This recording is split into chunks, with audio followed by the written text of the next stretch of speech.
Hello friends, வணக்கம். நம்ம என்ன பார்க்க போகிறோன்னா பூசணிக்காவில் நம்ம அல்வா செய்ய போகிறோம். ஓகேவா? பூசணிக்காய் தேவைப்பட்ட பூசணிக்காய் எடுத்து வச்சுக்கலாம். பாருங்கள், எடுத்து சீவி வச்சுருக்கேன்.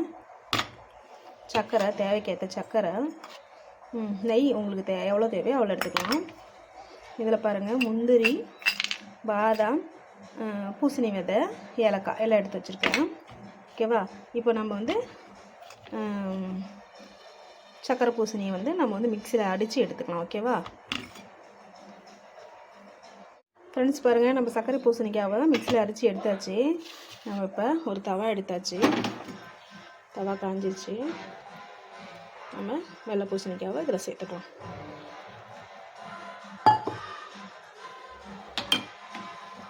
சேர்த்து நம்ம நல்லா கிண்டிடலாம்.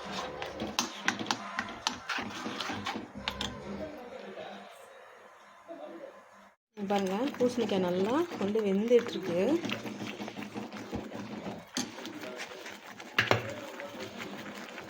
நல்லா இந்த மாதிரி சுண்டி வரணும்.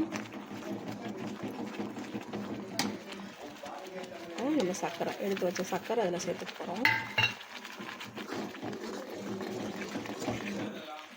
சர்க்கரையோடு நல்லா பூசணிக்காய் நல்லா கலந்துருக்கணும். ஓகேவா? நல்லா கலந்துக்கணும். பூசணி அல்வா ரெடி ஆகிட்டுருக்கு.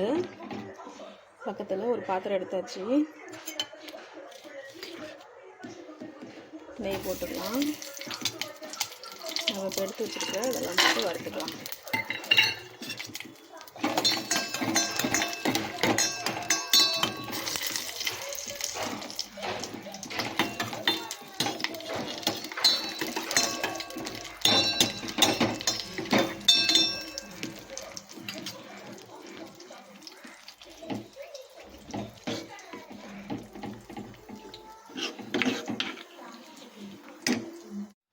ஃப்ரெண்ட்ஸ், பாருங்கள், பூசணிக்காய் அல்வா ரெடி ஆயிடுச்சு. பாருங்கள், நல்லா சுண்டி கெட்டி பதமாக ஆயிடுச்சு. நம்ம இதெல்லாம் ரெடி பண்ணி வச்சுருக்கோங்களா, இதில் கலந்துக்கலாம்.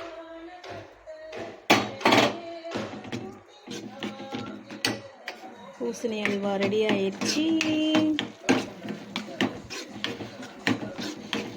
இப்படி தாங்க செய்யணும். ஒரு சூப்பரான பூசணி அல்வா. நம்ம இப்போ வேறு பாத்திரத்தில் மாற்றிக்கலாம். ஓகேவா? ஹலோ ஃப்ரெண்ட்ஸ், பூசணிக்காய் அல்வா நம்ம ரெடி பண்ணியாச்சு.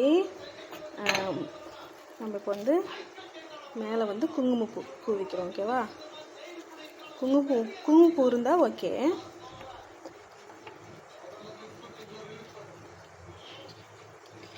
ஒரு சூப்பரான பூசணிக்காய் அல்வா ரெடி ஆயிடுச்சு. நீங்கள் வீட்டில் செஞ்சு பாருங்கள். செஞ்சு பார்த்துட்டு நல்லா இருந்துச்சுன்னா கமெண்ட் பண்ணுங்கள். ஓகே ஃப்ரெண்ட்ஸ், வீடியோ பிடிச்சிருந்தா ஷேர் பண்ணுங்கள், லைக் பண்ணுங்கள், கமெண்ட் பண்ணுங்கள். ஓகே ஃப்ரெண்ட்ஸ், பாய். நம்ம இப்போ சாப்பிட்டு பார்க்கலாம். வாவ், சூப்பராக இருக்குது. ஓகே ஃப்ரெண்ட்ஸ், பாய்.